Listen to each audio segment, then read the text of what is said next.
जय जय श्री राधे। सभी भक्तों को हर हर महादेव, सदा जय श्री कृष्णा, श्री शिवाय नमस्तुभ्यम।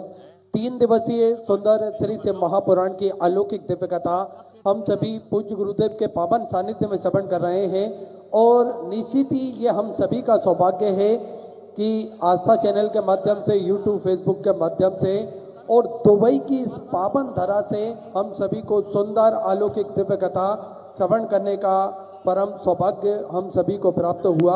और निश्चित ही बधाई के पात्र हैं श्री शिव महापुराण सेवा समिति दुबई, जिनके तत्वाधान में ये सुंदर कथा का आयोजन रखा और सभी भारतवासियों को और सभी विश्व के कल्याण के लिए ये सुंदर कथा श्रवण कर सभी भक्तों को कृतार्थ में करा, आनंद में करा।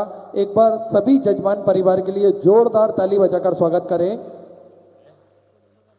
देखिए, जीव पर जब तक बाबा भोलेनाथ की कृपा ना हो तब तक इस पृथ्वी पर, इस दुनिया में, इस संसार में कोई भी कार्य संभव नहीं हो सकता। हम सभी देवाधिदेव महादेव के चरणों के दास हैं, उनकी कृपा दृष्टि के साये में ही अपना जीवन यापन करना चाहते हैं। हम सभी महादेव के मंदिर जाएं, देवालय जाएं, एक लोटा जल चढ़ाएं, अपने मन की बात, अपने हृदय की बात हम देवाधिदेव महादेव से कह सकें। बड़ा ही सुंदर और सरल तरीका हमें पूज्य गुरुदेव ने बताया है। एक लोटा जल, सारी समस्याओं का हल। एक लोटा जल लेकर हमें सभी को पूज्य गुरुदेव ने बताया है किस प्रकार से हम पास के मंदिर में जाकर अपने मन की बात कह सकते हैं। महादेव से हम सीधे कांटेक्ट कर सकते हैं। हम सभी जो भी हमारे मन में व्यथा चल रही हो या फिर जो भी हमारे कार्य हो, वे हम सभी मेरे महादेव के चरणों में अरदास लगा सकते हैं। देखिए, पूज्य गुरुदेव ने हम सभी को बड़े ही सरल तरीके से उदाहरण देते हुए बताया कि बच्चे जब अपने बाप के यहाँ जाते हैं तो वे, उनके मन में जो भी दिक्कत, परेशानी, कठिनाई होती है, वे उन कठिनाइयों को अपने पिता के सामने, अपने बाप के सामने बताएं, तभी उस समस्याओं का हल भी निकल सकता है। तभी हम सारी मुसीबतों से निजात हम पा सकते हैं। वैसे तो मेरे महादेव को सबका कण कण का सब कुछ पता है, पर हम हमारे मुख से भी वर्णन कर दें, हम उनके चरणों में अरदास लगा दें। पूज्य गुरुदेव ने हम सभी को बताया है और हम सभी को निरंतर यही कार्य करते रहना चाहिए। देखिए, पूज्य गुरुदेव ने नित्य नई नूतन कथाओं के माध्यम से हमें एक आत्मबल बढ़ाने के भी बड़े ही सुंदर उदाहरण दिए हैं। हम सभी को आत्मबल बढ़ाया है। शिव महापुराण की कथा हमने जब से श्रवण करना प्रारंभ करी है, देखिए, एक हौसला हम सभी का बढ़ा है।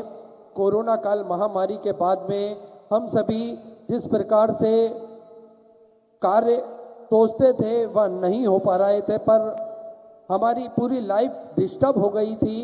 पर मेरे महादेव ने ऐसी कृपा करी, ऐसी करुणा करी कि हम सभी को एक लोटा जल चढ़ाने का महत्व भी पता चला और हम सभी का हाथ महादेव ने पकड़ा और आज हम सभी देख सकते हैं किस प्रकार से हम सभी भक्तों के सारे कार्य, मेरे देवाधिदेव महादेव करुणा निधान, हम सभी के सारे कार्य संभव कर रहे हैं। देखिए, हौसला हम सभी को हमेशा उच्च रखना चाहिए। आधे से ज्यादा जंग हम हमारे हौसले से जीत सकते हैं और हौसले हम सभी को पूज्य गुरुदेव ने बड़े ही सरल उदाहरण देकर हम सभी को बताया है।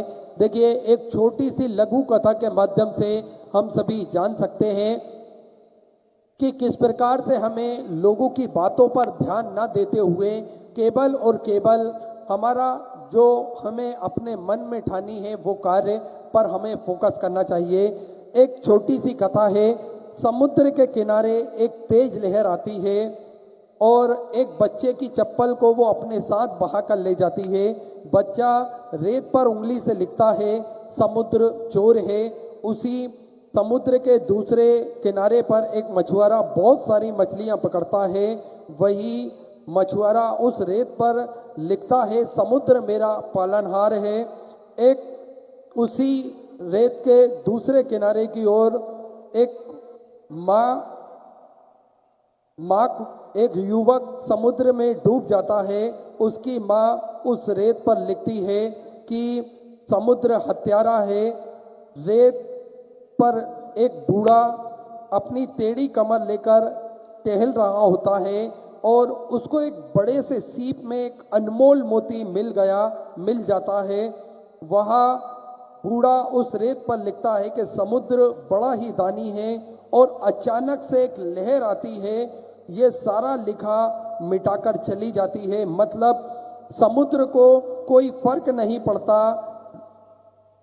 कि लोग उसके बारे में क्या कह रहे हैं या लोग उसके बारे में क्या राय रखते हैं, वे हमेशा अपनी लहरों के साथ मस्त रहता है। अगर हम सभी को भी विशाल समुद्र बनना है तो जीवन में भी कभी फिजूल की बातों पर ध्यान ना दें। अपने उफान, अपने उत्साह, अपना शौर्य, पराक्रम और शांति ये अपने हिसाब से हमें तय करना चाहिए। देखिए, लोगों को क्या भरोसा है, अगर चाय में मक्खी गिर जाती है तो वो मक्खी को फेंक देते हैं और वही मक्खी अगर घी में गिर जाती है तो लोग घी में से मक्खी निकाल कर फेंक देते हैं, और चाय में गिर जाती है तो लोग वो चाय ही फेंक देते हैं। इसलिए हमें लोगों की बातों पर ध्यान ना देते हुए केवल अपने उफान पर हम सभी को ध्यान देना चाहिए, अपने शौर्य, अपने पराक्रम पर हम सभी को ध्यान देना चाहिए। और देखिए, पूज्य गुरुदेव ने सदा हम सभी को एक आत्मबल का भी ज्ञान दिया है कि किस प्रकार से हम हमारे आत्मबल को बढ़ा सकते हैं, किस प्रकार से हम भगवान की कृपा से इस दुनिया के सारे कार्य कर सकते हैं। और देखिए, जीवन में सबसे महत्वपूर्ण होता है वो है गुरु। गुरु जो हमें मार्ग दिखाते हैं, ये मार्ग हमें प्रशस्त खुद करना पड़ता है, बस गुरु हमें राह दिखाते हैं, इस राह पर हम सभी को चलना पड़ता है।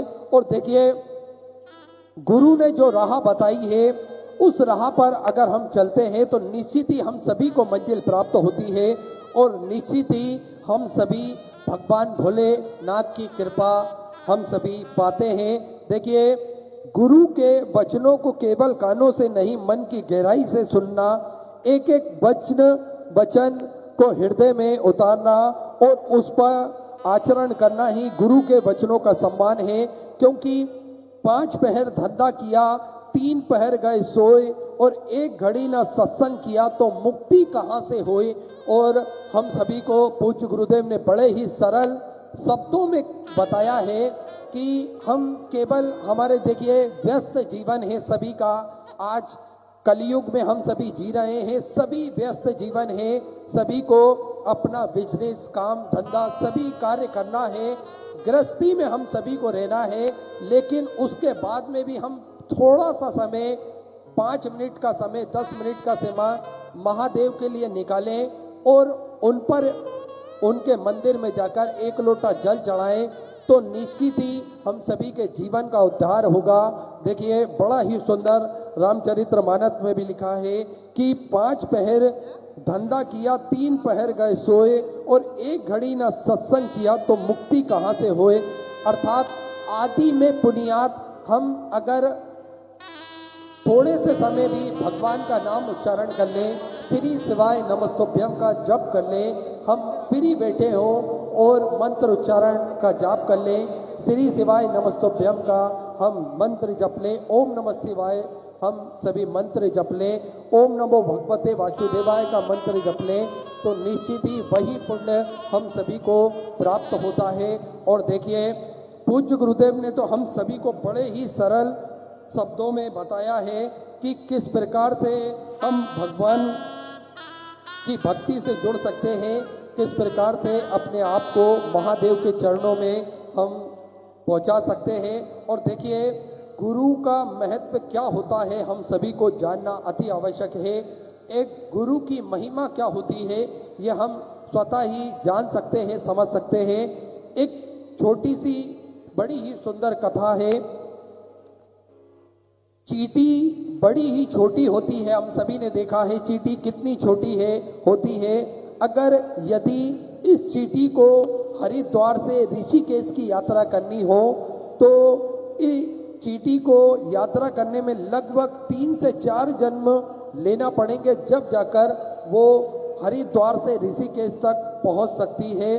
और अगर वही चींटी किसी व्यक्ति के कपड़े पर चढ़कर जाए तो सहज 3 से 4 घंटे में ऋषिकेश हरिद्वार से वह पहुंच जाएगी। ठीक इसी प्रकार से अपने प्रयास से भव सागर हम सभी को पार करना हो तो कितना कठिन है पता नहीं, हमें कितने जन्म लग सकते हैं।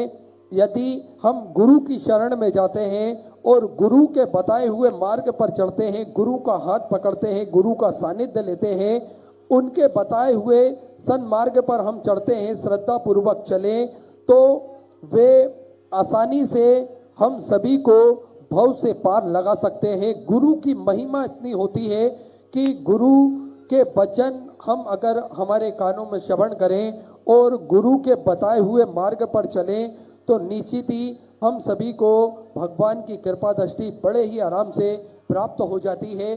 देखिए, गुरु वही होता है जो हम सभी के हृदय में भक्ति भाव जागृत करें।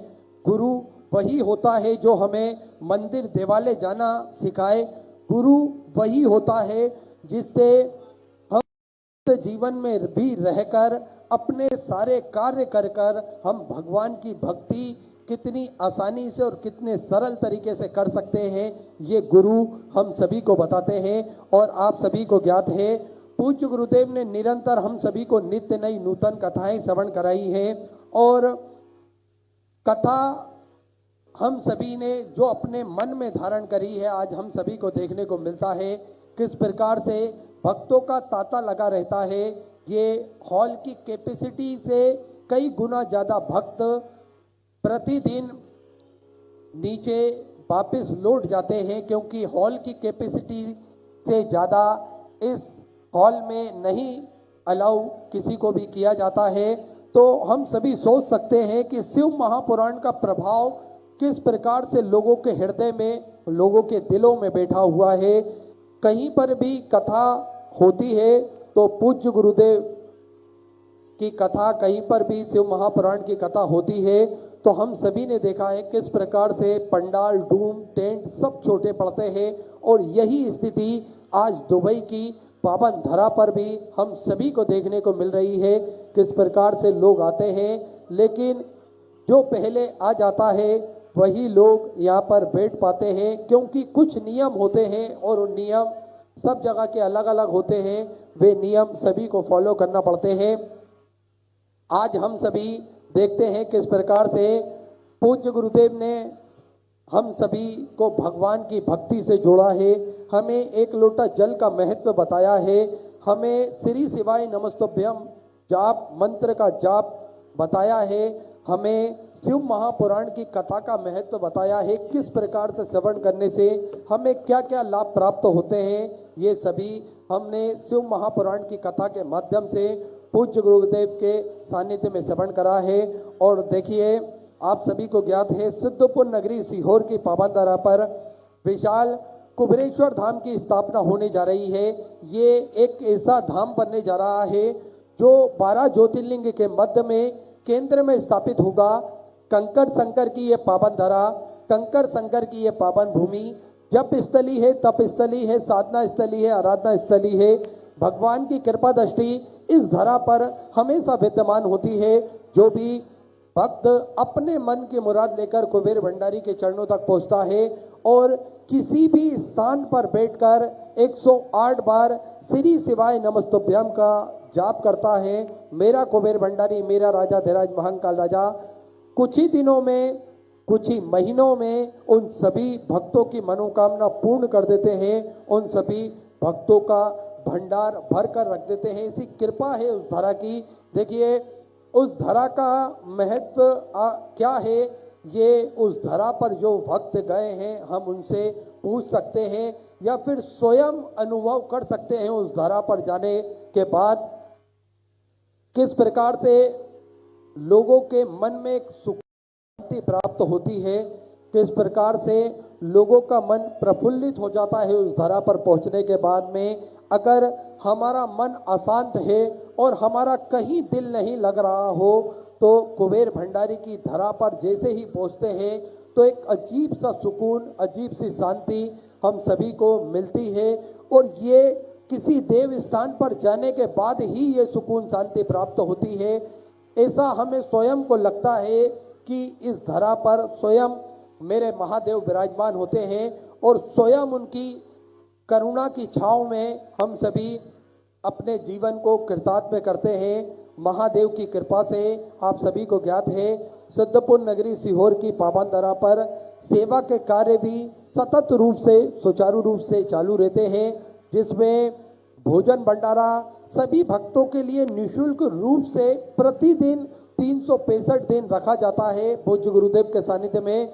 और विश्व की सबसे बड़ी और भव्य भोजनशालाओं में से एक कुबेर भंडारी की भोजनशाला है, जो प्रतिदिन सुचारू रूप से चालू रहती है। इसमें आप सभी को ज्ञात है कि प्रतिदिन भोजन भंडारे के लिए लाखों भक्त आते हैं। विश्व की सबसे बड़ी भव्य भोजनशालाओं में से एक है। साथ में आप भी इस भोजनशाला के सदस्य बन सकते हैं। मात्र 21,000 रुपए की देकर आप इस भोजनशाला की सदस्य जीवन के लिए ग्रहण कर सकते हैं। देखिए, इस भोजनशाला का जो नियम है वह यह है कि मात्र एक बार आपको 21,000 रुपए जमा करना है और 63 दिन में से एक दिन आपके नाम से भी भोजन भंडारा कराया जाएगा और यही क्रम जीवन पर्यंत चलना है। जो डेट आपने फिक्स करी है उस डेट पर आपके नाम से या आपके पूर्वजों के नाम से भोजन भंडारा चलेगा और यही क्रम 365 दिन बदल बदल के चलता है, जिसमें सभी भक्त को इसका लाभ प्राप्त होता है और भक्त भोजन भंडारे का आनंद लेकर अपने जीवन को कृतार्थ में करते हैं, आनंद में करते हैं। साथ में पूज्य गुरुदेव के सानिध्य में एक प्राथमिक उपचार केंद्र भक्तों के लिए रखा गया है। इसमें निःशुल्क रूप से वे प्राथमिक उपचार केंद्र रहता है। दवाई गोली भी निःशुल्क रूप से वितरण की जाती है। साथ में समय समय अनुसार भक्तों की सुविधा के लिए निःशुल्क रूप से ये स्वास्थ्य शिविर लगाए जाते हैं, ताकि के भक्त बड़े ही आराम से वहाँ पर अपने स्वास्थ्य संबंधित जानकारी प्राप्त कर सके और अपने जीवन को सफल सुखद बना सके। साथ में आप सभी को ज्ञात है कि गौ माता की सेवा भी प्रतिदिन सुचारू रूप से चलती है, जिसमें एक और भव्य गौशाला का निर्माण कार्य चालू कर दिया गया है।